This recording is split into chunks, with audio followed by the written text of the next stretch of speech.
Dans Ça commence aujourd'hui. Ce vendredi 31 mars, Elsa Wolinski est revenue sur son addiction à la cocaïne et la façon dont la mort de sa mère l'a aidée à arrêter.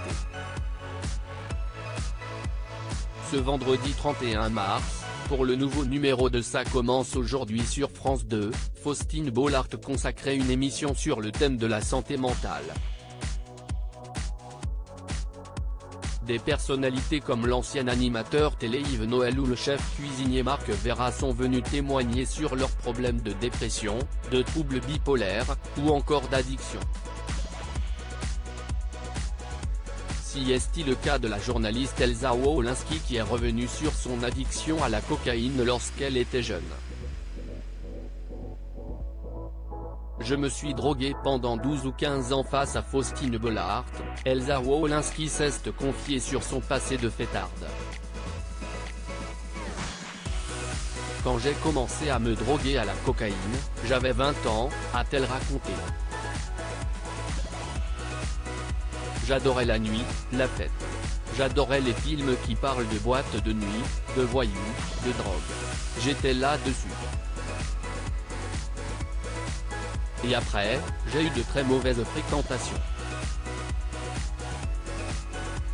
Celle qui officie en tant que chroniqueuse dans l'émission Bel et Bien sur France 2, a ensuite détaillé les raisons qui l'ont poussé à consommer de la drogue. Je me suis droguée à la cocaïne pendant 12 ou 15 ans, tous les jours.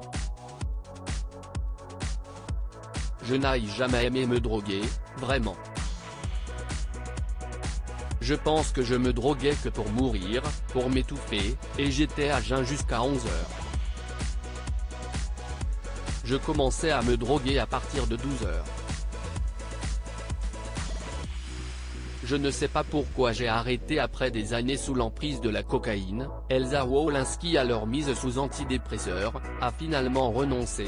J'ai arrêté d'en prendre, a-t-elle admis. Ça faisait 15 ans que je ne prenais. Je ne sais pas pourquoi j'ai arrêté. Je ne pouvais plus. Toutefois, un événement a provoqué une prise de conscience. Si est-il la mort de sa mère des suites d'un cancer à l'âge de 78 ans en décembre 2021. Un traumatisme pour Elsa Wolinski.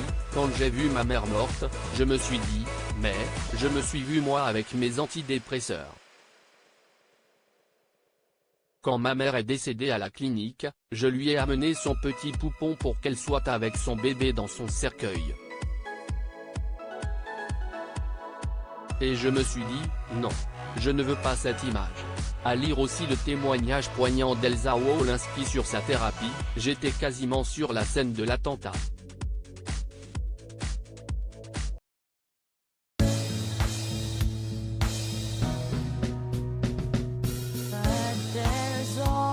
Times through the rough times I